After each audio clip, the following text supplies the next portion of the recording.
Estamos por suerte en Radio Nacional Folclórica, en más de 20 radios públicas de toda la Argentina. Estamos juntos a Juan Manuel Carc y como tenemos la suerte y la perspectiva de reportear al expresidente de Ecuador, Rafael Correa, nos estamos viendo, él está en un Zoom, él está en Bruselas, nosotros estamos en Buenos Aires. Acá está bastante pasable el tiempo, no sabemos ahí. Rafael Correa, muchísimas gracias por habernos atendido. Buenas tardes, ¿cómo está? Buenas tardes, Mario, Juan Manuel. No, gracias a ustedes. Siempre una gran alegría y un honor poder estar en Radio Nacional y dirigirme a Argentina. Un gran abrazo a nuestra querida Argentina. Acá el clima, en cambio, está con mucha lluvia desde hace varios días, ¿no? Lo cual impide hacer deporte al aire libre. Está. La primera pregunta para Rafael Correa es un poco general y alude a algo que tal vez no es del todo grato, pero la política, la realidad tienen esas cosas. Tiene su parte y su contraparte. En recientes elecciones se ve una cierta tendencia a revertir el avance neoliberal o neoconservador en nuestra región. Alberto Fernández ganó una presidencial en la Argentina, Arce ganó una presidencial en Bolivia, en Chile en este mismo momento se está viviendo una asamblea constituyente que yo creo que es un episodio fundacional de la democracia y los movimientos nacionales, ¿no? nacionales en la región. En Perú ganó Castillo, una figura novedosa. En Ecuador venció Lasso. ¿Cuál es la mirada de Rafael Correa respecto a estos procesos que han sido asimétricos? ¿Cuáles son las virtudes? ¿Qué ha pasado peculiarmente en Ecuador? ¿Si ha pasado algo? En fin, una primera aproximación a ese tema. Bueno, yo primero me siento una obligación de pedirle disculpas a nuestra América Latina, ¿no? Siento que he fracasado en eso, al dejarme engañar de un moreno que resultó el peor traidor de la historia del Ecuador y probablemente América Latina. Y luego en estas elecciones no haber podido recuperar el Ecuador, ¿no? Sí, en ese sentido fracasamos. Sin embargo, como matiz a esta respuesta que le estoy dando, tienen que considerar que llevamos 4 años de persecución, que nos robaron hasta el partido político, que me impidieron ser candidato en 17 días, sacaron una sentencia para condenarme por influjo psíquico, 8 años de prisión por dirigir una organización criminal dedicada a los sobornos, en 17 días. Con lo cual me impidieron estar en la papeleta y me impidieron regresar al país. Porque modestia aparte, solo con que yo hubiera regresado al país, hubiésemos ganado las elecciones presidenciales, ganamos las legislativas sin mayoría absoluta, pero somos de lejos el movimiento político más fuerte del Ecuador. Pero si hubiera estado en el país hubiéramos ganado, porque perdimos por nuestros propios errores, perdimos contra el peor candidato. O sea, ha sido muy dura la derrota porque se pudo ganar.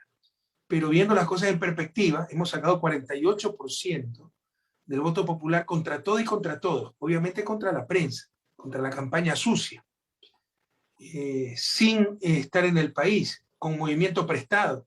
Entonces realmente eso demuestra la fortaleza del progresismo en Ecuador y los casos que usted ha dicho demuestran la fortaleza en toda América Latina. Yo creo que ya América Latina no es la América Latina de los 90, después de la caída del muro de Berlín, de la disolución de la Unión Soviética, cuando hicieron creer que no había salida, que solo existía el neoliberalismo, se impuso el consenso de Washington, tan consenso que para vergüenza de los latinoamericanos ni siquiera nos tomaron en cuenta. Jamás participamos del dichoso consenso y le llamamos consenso.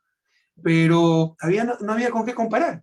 10 años aguantamos la larga y triste noche neoliberal hasta que quebraron a Ecuador, quebraron a Argentina y reaccionamos. Ahora sí tienen con qué comparar. Y fíjense que se recuperó el poder después del golpe de Estado en Bolivia, se recuperó en Argentina, la sorpresa de Perú, lo que pasa en Chile, lo que pasa en Colombia, lo que hubiera pasado en Brasil. Cuando metieron preso a Lula, no solo le robaron la libertad de Lula con el ofre, le robaron la democracia a Brasil. Lo mismo en Ecuador. Cuando a mí me impiden regresar a mi patria, ser candidato, no solo me roban mis derechos, roban la democracia de Ecuador, porque otra cosa hubiera sido conmigo en la papeleta y conmigo en el país. Pero en todo caso se demuestra la fortaleza del progresismo. Ya hay con qué comparar. En Argentina la gente no es estúpida. O sea, cuando le iba muy bien, decían que todo estaba mal. Y cuando le iba peor que nunca, le decían que todo estaba bien. Entonces, ya la gente en un momento dice, basta, ¿no? Y se da cuenta de que lo están engañando, la prensa sobre todo, ¿no? Los medios hegemónicos. Entonces, esa es la gran diferencia con los 90. América Latina ya tiene con qué comparar, nuestros pueblos tienen con qué comparar, y usted ve que pese a una arremetida furiosa, brutal, antidemocrática de derecha a partir del 2014, y esos procesos se están revirtiendo y vuelve en muchos lugares la izquierda al poder, y en general el progresismo se mantiene como una fuerza política muy importante. Rafael Correa dijo bien, quiero decir, me parece interesante el planteo, fascinante. Modestia aparte, si yo hubiera estado en la papeleta en mi país, si hubiera ganado, o sea, haciendo un análisis político que lo comprende en más de un sentido. La pregunta ahora perspectiva es, ¿imagina Rafael Correa volver en algún momento cercano o un poco más lejano al Ecuador para hacer política y para volver, claro? Mi plan de vida realmente era radicarme indefinidamente, que significa que no hay un fin preestablecido, ¿no? Que es para siempre, en Bélgica, ¿no? Mi situación familiar es muy especial, mi esposa es belga, mis dos hijas vinieron a estudiar a Francia, y tienen la doble nacionalidad todos mis hijos, los 3 hijos que tengo, entonces tenía una obligación familiar también, un ser humano, ¿no? 25 años viviendo en Ecuador, ya era una cuestión de justicia venir a pasar unos años en Bélgica y, como le decía, en forma indefinida. Ese era mi plan de vida. Pero ya, obviamente jamás me imaginé la destrucción del país, la persecución.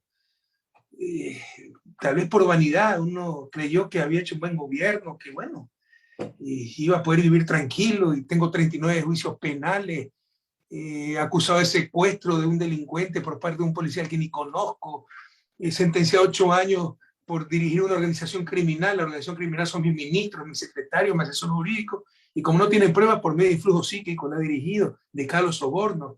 Entonces la persecución ha sido brutal, y obviamente eso altera los planes de vida, pero tengo una obligación familiar, ¿no? Acá en Bélgica. Es una cuestión de justicia venir a radicarse en Bélgica, pero tampoco puedo ser insensible a lo que pasa en Ecuador. Así que le podría decir que el futuro es un poco incierto. Soy solo un economista, no soy astrólogo, pero probablemente mi intención era retirarme no definitivamente, indefinidamente, sin un fin preestablecido de la política, creyendo que había cumplido, no es que me iba a dejar en paz. Fue mucha ingenuidad y tal vez vanidad. Sabemos que esta gente no para tratar de destruir a todos aquellos que consideran un peligro para el sistema. Porque esa izquierda folclórica del 3%, que gritaba lo suficientemente alto para llamar la atención y lo suficientemente bajo para no cambiar nada, porque estaba bien como estaba, esa era funcional al sistema, esa no importa. Pero un Lula da Silva, una Cristina Fernández de Kirchner, un Evo Morales, los que hemos puesto en riesgo el sistema, eso hay que aplastarlo. Entonces, eso lo entendí demasiado tarde. Entonces, con estas nuevas circunstancias, probablemente, de ser necesario, de ser conveniente para el país, créame que en este caso no me gusta victimizarme, pero sí sería un sacrificio personal y familiar, probablemente tenga que regresar a la política, ¿no? De hecho, si me hubieran dejado inscribirme, hubiera participado en estas elecciones. Lo impidieron con esa sentencia en 17 días. Expresidente, usted utiliza mucho el concepto de lawfare, ¿no? Para hablar de la judicialización a los líderes populares. De hecho, acaba de nombrar 2 casos más allá del de usted, el de Lula da Silva y el de Cristina Fernández de Kirchner. Le pregunto particularmente por Brasil. Vamos a Brasil, pero no por la Copa América, ahí aprovechando que la Argentina le ganó al Ecuador. ¿Cree que la suspensión de causas y condenas a Lula en Brasil y la suspensión del juez Moro son un buen antecedente para América Latina en su conjunto? Y en tal caso, ¿qué expectativas tiene de cara a las elecciones presidenciales del año próximo en Brasil? Una precisión, todos le ganaron Ecuador. Ha sido una Copa América muy mala para mi país. Mire usted, un ejemplo, ¿no? Lo de Evo Morales también. Acuérdense que Evo Morales lo acusaron hasta de abuso sexual a menores, algo así. Cuando se recuperó el poder político, todas esas mentiras se derrumbaron porque tú eras político.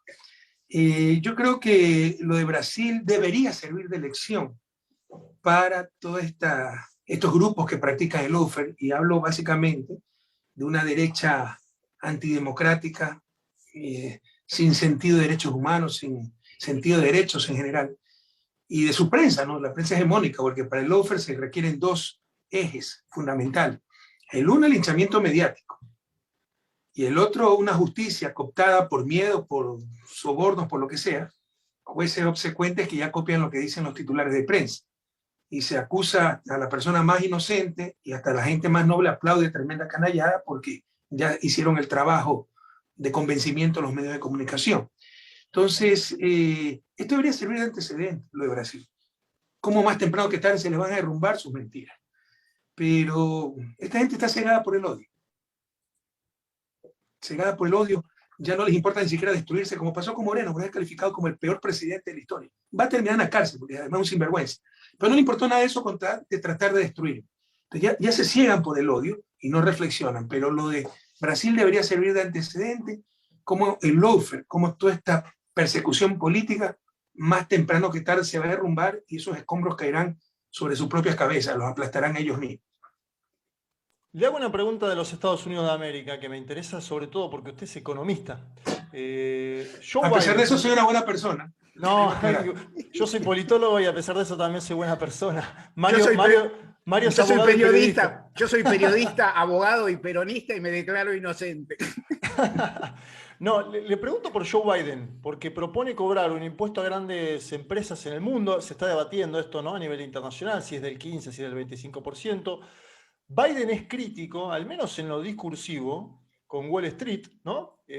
Habló a favor de los sindicatos, está llevando adelante un plan de infraestructura. ¿Cómo ve usted como economista a estos primeros meses del presidente de los Estados Unidos en el plano interno por ahí, ¿no? Porque por ahí en el plano externo hay más continuidades con el gobierno de Donald Trump. Muy interesante lo que está haciendo y diciendo Biden, por ejemplo, la denuncia de los paraísos fiscales. O sea, es evidente que nadie envía plata a los paraísos fiscales para ganar transparencia, para evadir impuestos, para ocultar el origen ilícito de esos fondos. Y la inmensa mayoría de paraísos fiscales están en el primer mundo. De hecho, algunos estados de Estados Unidos son paraísos fiscales. Delaware, Nebraska, no es Nebraska, no es Dakota o Nebraska, uno de los dos, la propia Florida. Muchos países del Commonwealth, donde la jefa de Estado es la reina de Inglaterra, ¿no? Son paraísos fiscales. Entonces ahí hay una gran contradicción en la tan cacareada lucha anticorrupción, porque el mejor paso para evitar la corrupción es acabar con los paraísos fiscales. Entonces son cosas muy interesantes, ¿no? Ponerle impuestos a esas empresas que ocultan sus capitales en los paraísos fiscales y también una tasa impositiva a las grandes progresiva a las grandes fortunas, porque eso existía en Estados Unidos hasta los 80. Reagan eliminó todo aquello, ahí se disparó la desigualdad en Estados Unidos. Estados Unidos es de los países desarrollados con mayor desigualdad. Y uno de los factores es eso, que ya no es que el que más tiene más paga, ¿no? Y para tener una sociedad racionalmente justa, ¿no?, razonablemente justa, se requiere ese principio, lo que se llama imposición progresiva, que el que más tiene más pague, y no solo a flujos, es decir, a generación de ingresos en un año, sino a acumulación, no poner impuestos a la riqueza, la acumulación de riqueza. Me parece totalmente correcto en ese sentido lo que está haciendo Biden.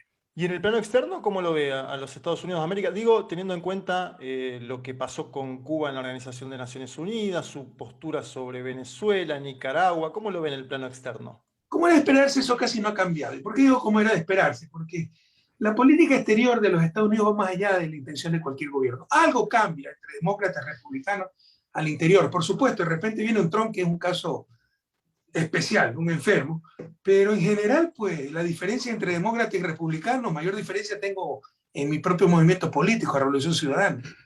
Creo que más diferencia tengo entre lo que pienso al levantarme y pienso al acostarme que entre lo que piensan demócratas y republicanos. Por ahí tienen diferencias en cuanto a cuestiones morales, en cuanto al nivel de impuestos, pero cuestionar el sistema no lo cuestiona. Son diferencias dentro del sistema. En todo caso, a nivel internacional, la política es única. Y como que si tiene vida propia, más allá de quien esté al mando del gobierno de los Estados Unidos. Por supuesto, nuevamente, no quiero ser injusto, las personas son importantes. No es lo mismo un Biden que un Trump. Con Biden quizás se quiere hablar, se puede hablar, ¿no? Trump era un cavernícola.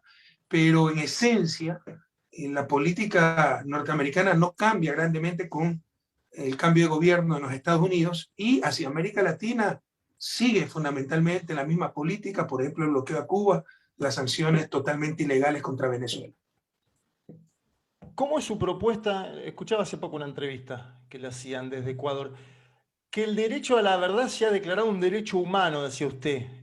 ¿Cómo es esa propuesta y qué tiene que ver con la proliferación de fake news, de noticias falsas, bueno, sobre todo contra países con gobiernos nacional populares, progresistas y de izquierda? ¿Cómo le explicaría a una argentina, a un argentino que nos escucha hoy, esta propuesta de que el derecho a la verdad sea declarado un derecho humano? Qué sé yo, tendría que aprender a hablar argentino y no lo domino todavía del todo bien. A ver, ¿cómo es No, el que no, se yo ese? una broma. En todo caso, mira, gracias por la pregunta. Una pregunta muy interesante porque ese es uno de los proyectos muy importantes de vida que tengo. Y la Carta de Derechos Humanos de Naciones Unidas es de 1948. Hay cuestiones muy cuestionables ahí. Por ejemplo, perdóname la redundancia, se pone los derechos de propiedad intelectual como derechos humanos. Imagina. Eso es muy discutible aquello, ¿no? Los derechos de propiedad. Pero no existe el derecho a la verdad como derecho humano ni en la Carta Interamericana. Cuando la verdad es fundamental, precede a la libertad. No puede haber libertad sin verdad.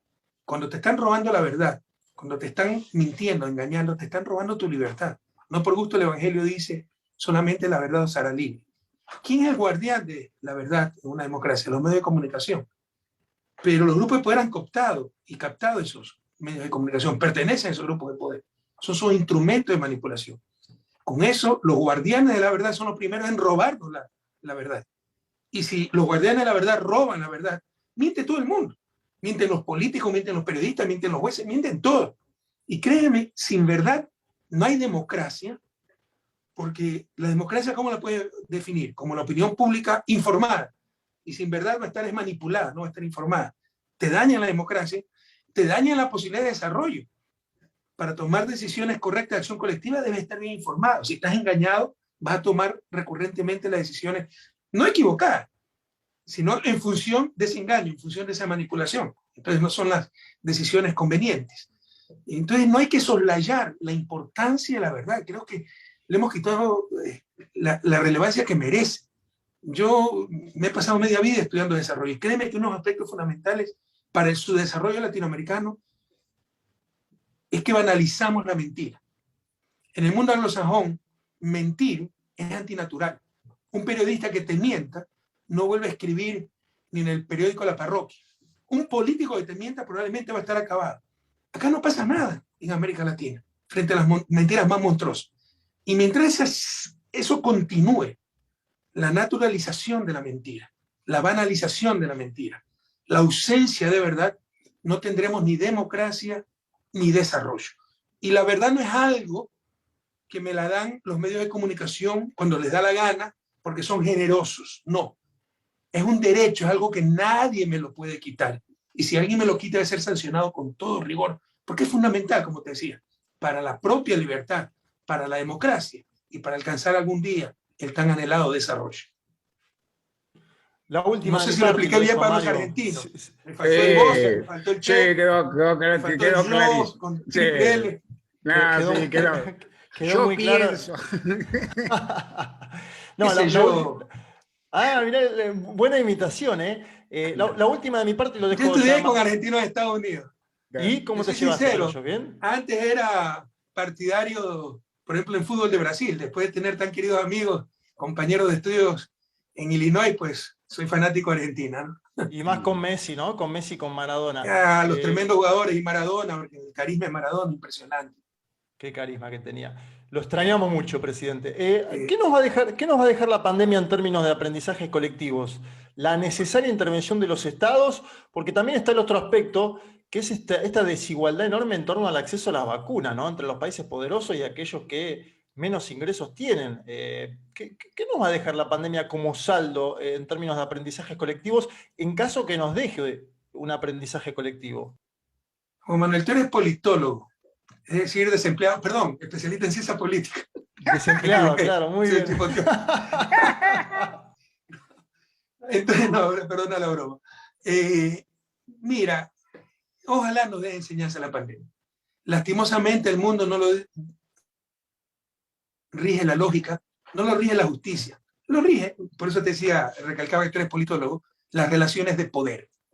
Y después de tremenda crisis, después de tremenda prueba, después de tremenda tristeza,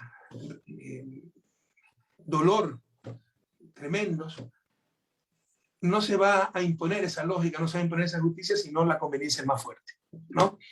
¿Qué nos dice la lógica? ¿Qué nos dice la justicia? Que hay cosas que no pueden ser mercancías, como la salud, deben ser un derecho, y como le decía hace un momento, derecho es algo que nadie te lo puede quitar. No es algo que puedes comprar si tienes dinero, no es algo que alguien te lo da porque es generoso, es algo que nadie te lo puede quitar.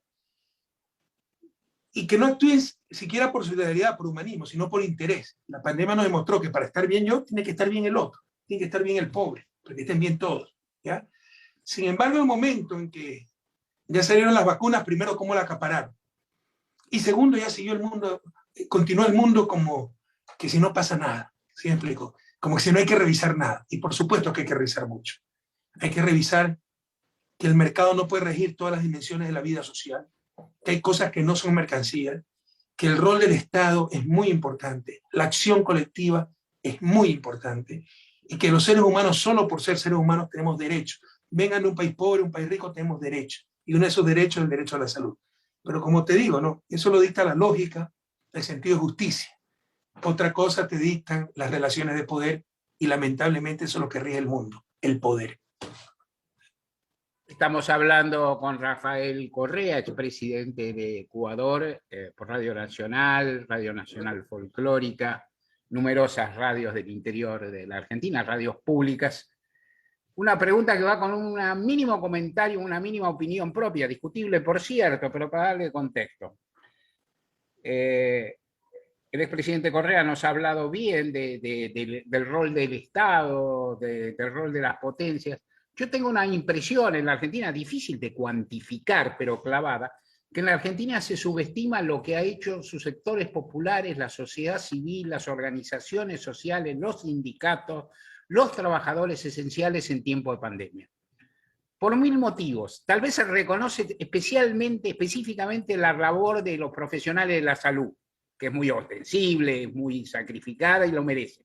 Pero tal vez en otros sectores no se nota tanto. Y yo creo que es enorme lo que han contribuido y que a veces se ha perdido, en fin, no se ha podido ver bien, y aparte hay intereses en decir que los piqueteros, que los sindicalistas, que los laburantes, que las organizaciones políticas de izquierda, aunque, y nacionales y populares, no están a la altura. ¿Cómo ve en su país, Rafael Correa, la conducta social, y en todo caso la conducta social de la población, del pueblo ecuatoriano? Y si tiene una mirada general para la región, la agradecemos también.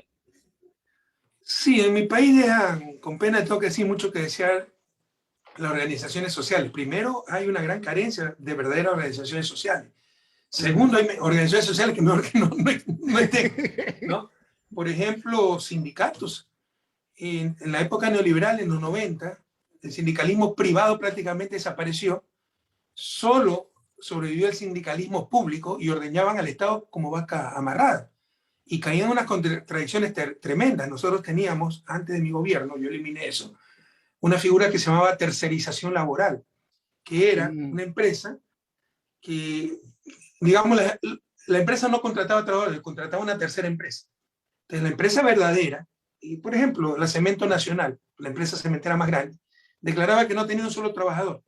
Entonces no tenía que dar estabilidad, no tenía que repartir utilidades porque sus trabajadores lo contrataba una tercera empresa. Eso le llamaban tercerización. Pero, por ejemplo, los trabajadores sindicalizados que usaban de muchas prebendas, transporte, comedor, yo lo vi, no me lo contaron. En Cementos Chimborazo, empresa pública, esa cementera es pública, ni siquiera dejaban entrar al comedor a los tercerizados. Tenían transportes tercerizados y habían puestos en el bus y no se quedaban sin transporte, tenían que ver cómo regresaban a sus casas. Entonces, el sindicalismo mal entendido puede aumentar la heterogeneidad en el sector laboral. Y sobre todo el sindicalismo en el sector público es ser muy bien pensado. Porque en el sector privado, ¿por qué se creó el sindicalismo? Para disputar renta al capital. Primero, para garantizar derechos, evitar la explotación del capital al ser humano. Y segundo, para disputarle rentas al capital. Pero en el sector público están cada ventaja del sindicalismo. Tal vez es una medicina menos para el público, una obra menos para el público. Entonces hay que pensarlo muy bien eso. Yo creo que ahí, sobre todo, los derechos laborales en el sector público deben establecerse por medio de leyes generales, no por la capacidad de negociación de cada sindicato.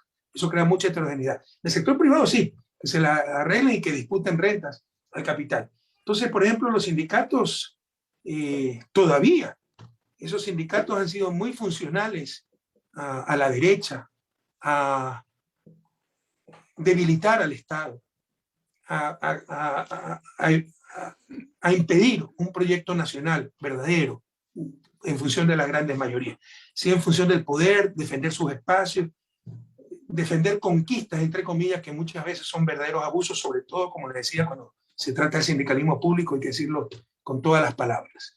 Y otras clases de organizaciones también han caído en esas distorsiones y el movimiento social está muy infiltrado. El poder no es tonto. Los gringos no son tontos. Hace rato se dieron cuenta que es importante, como tú has dicho, la lucha en las calles, la lucha de los sectores populares, e infiltraron esas luchas. Hay muchas organizaciones sociales, supuestas organizaciones sociales, financiadas de los Estados Unidos, para desestabilizar los gobiernos populares.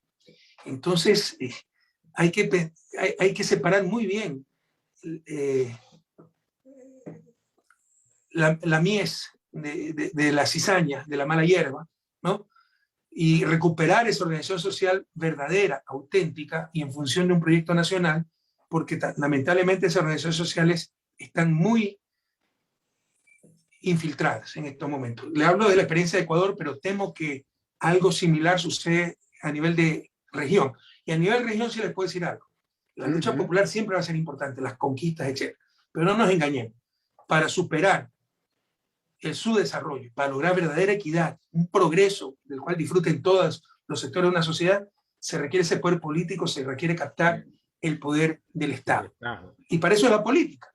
Y los hombres políticos, las mujeres políticas, responden ante sus pueblos por medio de elecciones periódicas. Cuando se quiere hacer la política en las organizaciones sociales, corremos un gran riesgo. No tienen responsabilidades democráticas. No es que se tienen que enfrentar al escrutinio del pueblo cada cierto tiempo.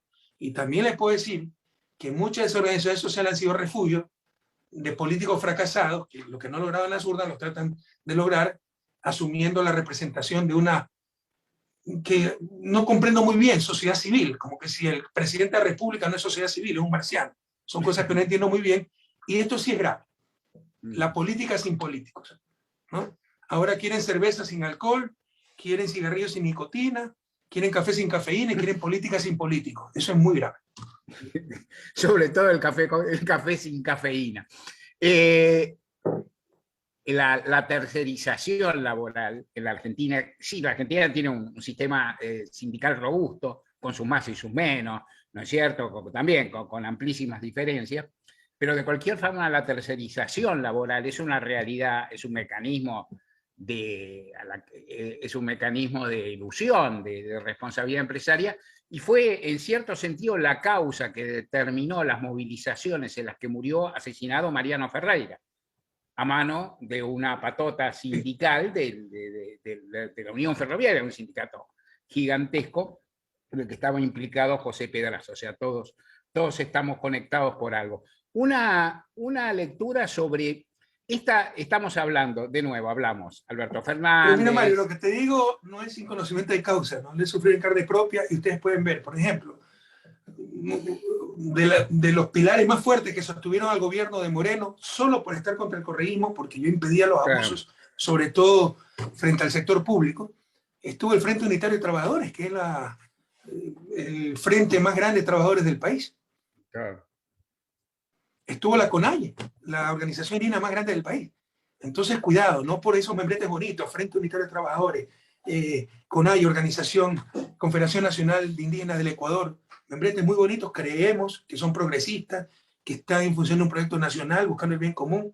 No, muchos de sus dirigentes están buscando espacios de poder y son capaces de las mayores contradicciones, como estos dos grupos que te digo, que por ejemplo sostuvieron a Moreno. Escuchaba bien, uno no puede sino compartir y subrayar lo que dice el expresidente Rafael Correa: sin política, sin poder del Estado, sin gobiernos populares, es muy difícil no ya establecer grandes cambios, sino sostener mínimamente el sistema democrático. Compartimos una perspectiva sobre algo que vino pasando en la región. Por distintos motivos, numerosos gobiernos fueron perdiendo el poder, ¿no es cierto? En algún caso con golpe de Estado, más ostensible, más encubierto, y demás. En otro, desdichadamente, como en nuestro país y también en En el suyo hubo procesos electorales, en fin, el de Ecuador usted nos ha contado sobre Lenín Moreno. Yo me he permitido decir un hombre que miente hasta en el nombre de pila, ¿no? O sea, porque bueno, digo pero más allá de eso, se vive una nueva etapa. Por ejemplo, en la Argentina el peronismo perdió las elecciones a manos de Mauricio Macri, ¿no? Entonces, el macrismo consiguió una cantidad de consensos. El peronismo había conseguido, Cristina Fernández de Kirchner había conseguido 50 y pico % de los votos en 2011, no tantísimo tiempo atrás. En ese momento, en 2011, 54% de los votos en la Argentina es un voto federal y policlasista. No hay modo, ¿no?, de conseguir esos votos solo asentados en los sectores más vulnerables, los más humildes, los pobres, los trabajadores. Hay que ampliar, sobre todo si se pierde en alguna provincia, que siempre se pierde. La pregunta es, en esta nueva etapa, a partir de lo realizado, a partir de ciertos desgastes que seguramente ha habido, inclusive a partir de ciertos avances que ya se han producido, tendría que haber una reflexión de las fuerzas nacionales, populares, de izquierda, llamémosla, pongan progresistas, como para gobernar en un nuevo escenario. Eso ya se está pensando entre los grandes líderes, entre los grandes dirigentes, entre los cuales lo contamos. Hay que preguntarle a esos grandes líderes y esos grandes dirigentes. No me incluyo entre ellos. Bueno, sumémoslo provisoriamente. démosle una de las cosas que falta es mayor articulación entre los líderes progresistas de América Latina. ¿No? Casi no tenemos contacto. Por ahí en el grupo de Lima, perdóname el lapsus, qué bruto, en el grupo de Puebla se ha podido hacer algo, pero nos falta una comunicación mucho más fluida. Pero en todo caso, lo primero es saber asumir el enemigo. Yo sé que en democracia esta palabra no hay que decirla, sino adversario. Tenemos enemigos que están dispuestos a matarnos si es posible, porque en función de mantener sus privilegios son capaces de cualquier cosa. Entonces hay que saber asumir al enemigo, como canta Silvio Rodríguez. Y por ejemplo, izquierda, que no ha entendido que uno de los principales enemigos es esa prensa hegemónica, prensa falsaria, instrumento de la derecha. Nosotros no nos enfrentamos a los partidos de derecha, nos enfrentamos a sus medios de comunicación. Créeme que no he entendido nada. Tú hablaste que se perdió contra Macri en el 2016, me parece, ¿verdad? En verdad, Daniel Scioli perdió contra el grupo de Clarín. Entonces, mientras haya esa intromisión tan descarada, tan brutal de la prensa hegemónica, no podemos hablar de democracia. Como te decía hace un momento, para que haya democracia debe haber verdad, para que haya opinión pública informada, no puede haber manipulación. Democracia, un componente fundamental son elecciones libres. ¿De qué elecciones libres me hablan si estamos repletos de mentiras impuestas por los medios de comunicación? Entonces, mientras no se resuelva, eso lo debe tener muy claro la izquierda, y perder el miedo de hablar de estas cosas, porque tienen terror. Después no nos vayan a acusar que somos enemigos de la libertad de expresión. Confunden esos negocios dedicados a la comunicación con libertad de expresión. Eso es un absurdo, ¿ya? Pero esto lo debe tener claro la izquierda regional y mundial, porque es un problema mundial, pero sobre todo en los países en vía de desarrollo y particularmente en América Latina. Mientras no resolvamos la cuestión mediática, una de las cuestiones fundamentales a resolver, otra es la cuestión militar, pero mientras no resolvamos la cuestión mediática, no tendremos verdadera democracia en América Latina. Necesitamos información para tener verdadera democracia, necesitamos verdad, y los guardianes de esa verdad son los primeros en robárnosla. No hay democracia. Rafael Correa, presidente de Ecuador, muchísimas gracias por haber estado acá con una amplísima audiencia de Argentina y para la radio pública. Un abrazo enorme. Gracias a todos ustedes y que viva Argentina. ¿Cómo queremos Argentina? Un fuerte abrazo a todos y a todos. Gracias.